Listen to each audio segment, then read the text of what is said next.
The only limits are the limits you put on yourself, Morgan. That's really inspirational. Yeah. Yeah. Sweet. Also, could someone just do like a clap, just in case there's no audio there, so we can sync it? Like, clap. You gotta count this. Okay. Are you ready? Yeah, I'm ready. Okay. 3, 2, 1.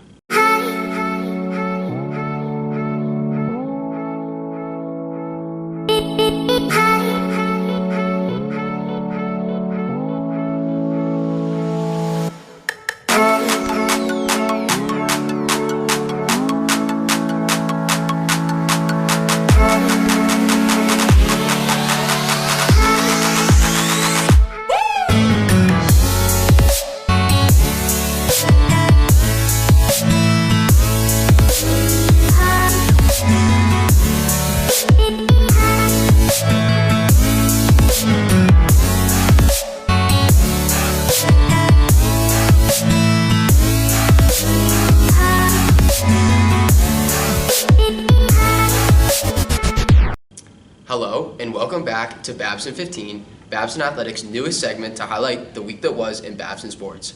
My name is Jonathan Liskov, and today I'm joined by my co-host, women's soccer goalie Morgan Fedosowicz, and goalie of the number 6 ranked Babson Beavers field hockey team, Cassidy Riley. We have no time to waste, so let's get right into the week that was. Women's soccer beat UMass Boston 4-0, with 2 goals being scored by Morgan Krause, and a career first from freshman Emma Mumby. They got edged by 1-0 by the number 5th ranked MIT squad in an extremely tight game.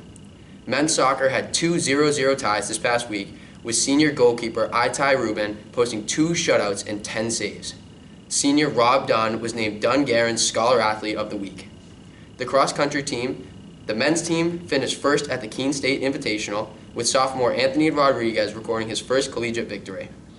On the women's side, junior Nicole Johns recorded her top time of the season. For women's field hockey, our lovely guest today, senior goalie Cassidy Riley, was named the NFHCA Division III Defensive Player of the Week.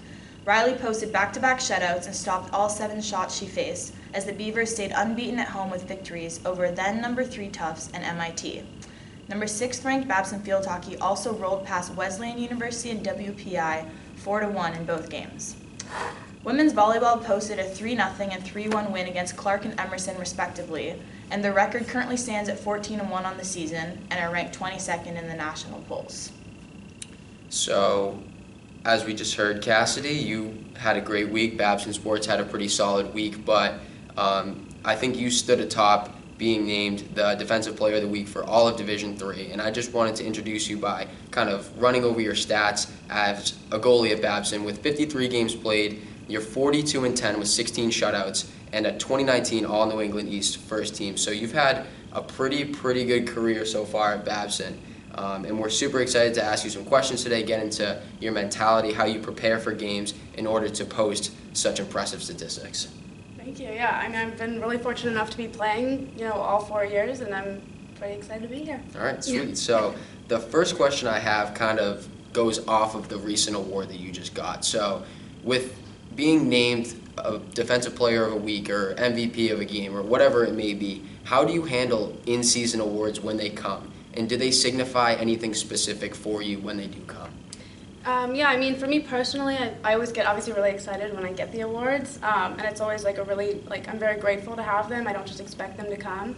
But I think a really important thing for me is, as a big player on the team, I want to make sure that my awards also help everyone else on the team and not just me individually. So for example, this big national award that came out, it's not something that Babson normally gets. So when it came out, I was excited, but I also texted the team and I was telling them how we need to take these awards and show that we need to be playing our best as these top players, because it's not just me, but everyone else on the team could have easily gotten that. And so I think it's taking that to the next step and saying, how can we use even an individual award to continue to beat and prioritize our skills over other teams? That's a So great answer. I have something kind of to segue off of that, and I think that that's a super interesting answer. But you mentioned in order to get these awards, you have to be an elite player. And I think in order to be the number 6 ranked team in the country, you have to have a number of elite players. So how do you take those individual statistics and individual awards and kind of work together as a team to use that number 6 ranking as motivation? What does that symbolize for you and for your team, and do you guys kind of associate with that at all? Does it mean anything to the team, or is it kind of in the background? I mean, I guess I'd say, like, obviously there's probably half the team that doesn't consistently play as much. We obviously have starters and non-starters, and I think a big thing for awards is to show that, you know, it's something to work on for the non-starters or even people who don't normally get awards. I think it's a big motivator to say, hey, this is something you can do, and this is, like, easily feasible for anyone on our team. And I think taking that, like I said before, you know, showing that we have all these skilled players who are getting awards or getting recognition shows how good of a team we are, and it should just, like, overall get everyone fired up to be on our team and to be winning our games. Okay. And so obviously as a 6th ranked team, as a team with so many good players, you're now playing a lot more big games against nationally ranked schools. You just beat Tufts 1-0, who's ranked 3rd. So do you individually and as a team prepare differently for teams like that? No, I think actually that's a big thing. We try to do every single team as if they are the top rank, no matter who they are. You know, because it's a big mental game. You don't want to be going into Tufts thinking, wow, they're so good, like, how are we going to compete with this? So I think especially with COVID having hit us, like, we had a whole season that was off. So for us going into every game, it's really important to know, hey, you know, we play Springfield the next game. We don't know how they're going to be because we haven't played them in a year. So I think that's actually kind of a good thing for us. Is our mentality is we're going to go in every game, we're going to play it like it's our best, our last, like whatever it is, and just give it all we got for like every single team. That's really interesting, and I kind of have a question that kind of sparks from the idea of the pandemic and some time off, but it's more of a kind of comparison question, which is something that I try to almost avoid because I don't like to necessarily compare players to each other. But the question is, when you are a goalie at the Division III level, in order to be a Defensive Player of the Week, in order to be a top goalie in the country, what separates the top from the people who are kind of in that middle there? And when you see other goalies who you're like, oh, that goalie is really good, what kind of characteristics do they have? And what kind of characteristics do you strive to have? Well, I think, like, first off, a really important aspect of, I mean, field hockey or any sport is that being a good player doesn't necessarily mean the same set of skills or the same kind of, like, ways that you play. I think so it's important to keep in mind that maybe if I'm watching another goalie, I'm like, oh, she's really good, she's doing this and that, but maybe I don't get down as much on the ball as, like, or maybe I stay up more. So I think it's important to know that you need to hone your own skills and to, like, however long you've been playing, you know, for me it's been probably 12, 13 years now. So I'm taking my muscle memory and what I've learned and I'm just going to the next step with it. So I think for everyone, like, individually, you can take little aspects of the play, like with whatever sport it is, and you can say, I want to work on this or I want to learn from this person. But overall, I think you should know, like, inside, okay, I can do this, I'm best at this, how can I improve on that specific skill? Great And, answer. like, as a goalie myself, like, I know the mental side of being a goalie is also what separates the best from the middle of the pack. So how do you recover if a goal's let in, whether it's on you, on the team, whatever? Like, do you have a certain routine to kind of reset yourself mentally? Well, I guess the first thing I'd say is kind of obvious. You talk to the team about what went wrong.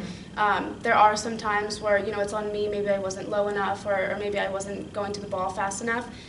If it's something where I saw defense, offense, like whoever it was on the field maybe didn't do their position, like, you obviously want to talk to them first. And I think, like, as a goalkeeper, like, we know we're a second coach on that field, so I think it's important to be stepping up and telling them what you think went wrong or what they can improve on. But then mental-wise, I think taking whatever that you know, skill is that they need to work on or what you might need to work on yourself. You know, I always say it can get better and you just need to know that, like, this happened, maybe you lost a game, maybe you let a goal in, but, like, you can't get it back if you dwell on it. And so I think it's instead taking that next step to say, hey, how can I, again, improve that skill? And I think a good thing with our season is that, like, say Middlebury, for example, you know, that's the one game we've lost, and every year I go to that game and I'm so excited for it. And even though we've lost, I'm thinking, okay, what can I take out of that and what can I take to the next game? Because hopefully, like, we will play them again. And I think that's a good thing about having new max and being able to, like, have that second chance.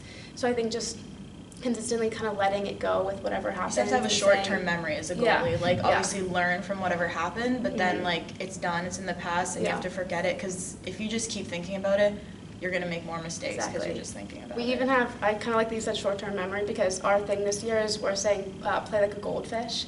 So it's the idea that like you need to have that mentality that yes, something happened, but you're going to forget about it and you're going to work towards improving the next thing. Mm-hmm. For sure. I kind of want to step out and just kind of remove myself and let you guys just kind of goalie talk it up, because I hesitate to say I almost feel out of place. But so my next question goes off of what you said about being a second coach on the field. And so you're a senior and you're a goalie on the top 10 team in the country. How do you try and be a leader for your teammates, and especially for the underclassmen who you want to be the next top 10 team? Like the freshmen and sophomores you have right now, they want to be the number 6 team when they're seniors. They want to be the number 1 team when they're seniors. So how do you get them ready? How do you be a leader for them and kind of bring them along with your success? Right, so I think, like I said before, it's a big mental game, and I think we need to make sure morale is always high, and that people that are going to step into maybe my position later on, or even, the freshmen that are going to be sophomores without me, I think it's important for them to know how much support that I want to give them. So even little things we do, like before we played our last game, I guess, against Tufts, I had texted them all, and I was like, hey, it was when we just got top 6. Mm-hmm. We're like, this is such a huge jump. And I made sure to text them, and I was like, I'm so, so proud of each and every one of you, whether you're on the field, whether you're on the sideline. Every single person impacts this team.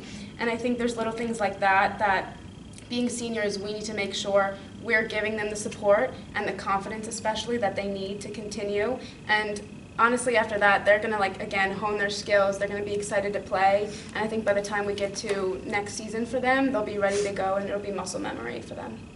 For sure.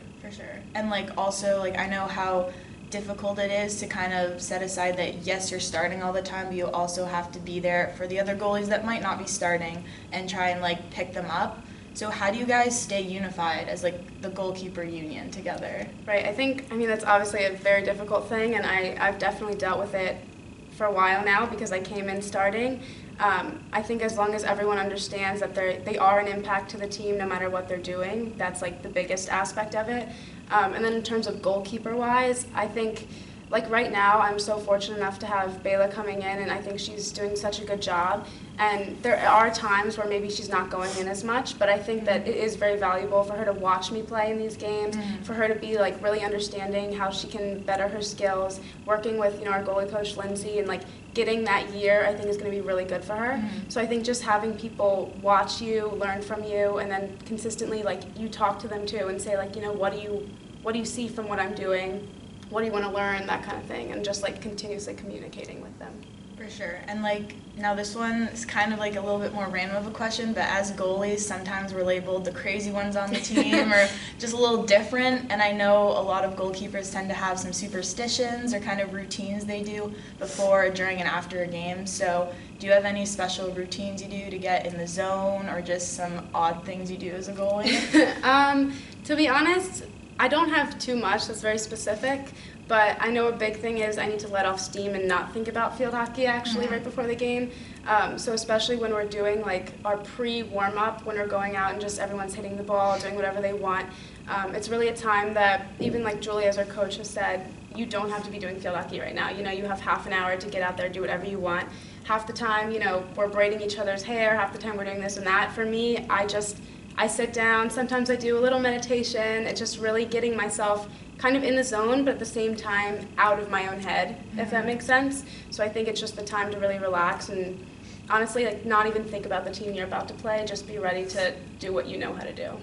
And when you say you take that kind of half hour off from field hockey, you can do that because of the preparation, all the preparation that's gone in before that half hour. Yeah. So it's the kind of thing where that last half hour is more all right, I'm as ready as I'm going to be. I want to take a little bit of pressure off myself, that kind of thing. Yeah, Okay. And I think there's definitely people on the team who maybe say, I want to work on this chip shot that I wasn't doing so well in practice. And there's definitely times you can do that, but overall I think that is the time we're ready, and it's just getting our mental state back in the ground and being ready for a game that we know we can win. Yeah, I think that's super interesting, and I recommend anyone, I guess, who feels that kind of pressure before game time, almost just take their foot off the gas a little bit and kind of maybe don't think about your sport for 15, 20 minutes before the game. And someone might be like, how can I do that? How can I get out of the zone? But you're telling us right now, like that helps to kind of ease the nerves, and you're as ready as you're going to be, and you're ready to perform. So I think that's it. It's an interesting tip. But before I ask you the last question that I have, I just want to thank you for coming on the show. Morgan told me on the way over here, she was like, "Oh, Cassidy, that's a great get for the show. Like, she's going to have some great answers. She's a fantastic goalie, fantastic person." So super excited to have the opportunity to ask you some questions today. I think the people are going to love your answers. So thank you, one. And the last question I have for you is, we were just talking about pressure. So the game's going well. It's 0-0 through the half, through the third quarter, and you get down to the wire. It's a really tight game, and you know that this game might be decided by one goal. It could be the one goal could be the difference. How are you handling that pressure, each and every shot, and what are you thinking in game in order to kind of block out everything else that's going on and just kind of focus on the task at hand? I guess I'd say first off, instead of focusing on myself, I focus on my defense and who I know I need the support from. And so I make sure that they're calm, cool, collected, as much as possible in the game, because I think that is a big thing in our sport. We panic a lot when we get to the end, especially when it's coming down to us. So I think it kind of helps me when I know that they are feeling good, because I know that I have that layer of support and I am the last line of defense.